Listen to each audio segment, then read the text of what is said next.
they think of is, am I going to become an A-lister? I want to be the next big star. I want to be in the room and get invited to Blake Lively's and Ryan Reynolds and Taylor Swift's birthday parties. And that's the sense that I get, that they all started going, okay. And on the back of this, I believe that Ryan is just wants to offer more money. And we know that this is the case. We know Ryan's waving around cash because in September of 2024, just the month after, Ryan attempts to buy the entire franchise.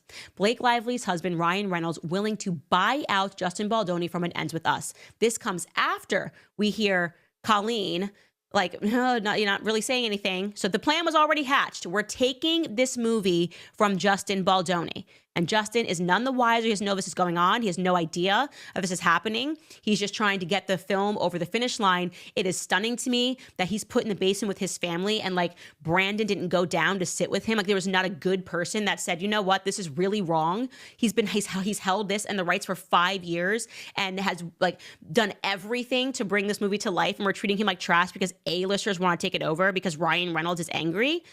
And guess what? They turned him down. They said, you can't buy it. And so what happens then, obviously, is that we then fast forward to December 20th, 2024, and Blake Lively then drops her sexual harassment complaint. And I am telling you, here's where it gets super interesting so that you guys can pull this all together.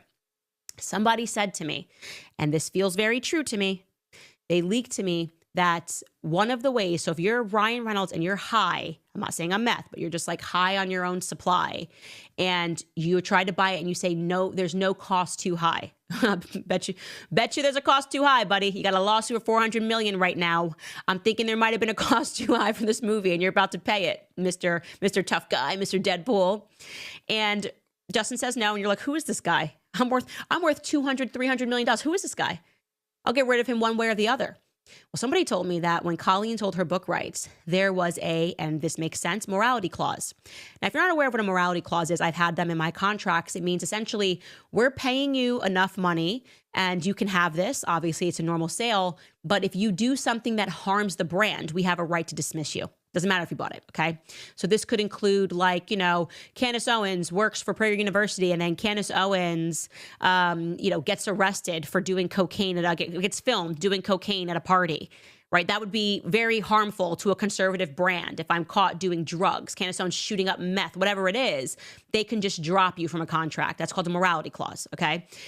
And apparently this person says to me that Justine Baldoni's morality clause basically said that if there was any sort of sexual harassment, that would be one of the things that they could revoke the deal and take the sequel from him. So what does that tell us? What does that mean? Assuming this is true, and it would be weird if it wasn't true that there wouldn't be a morality clause. Again, you don't want to hand over your franchise to someone, have them do something ridiculous, and then realize that you can't produce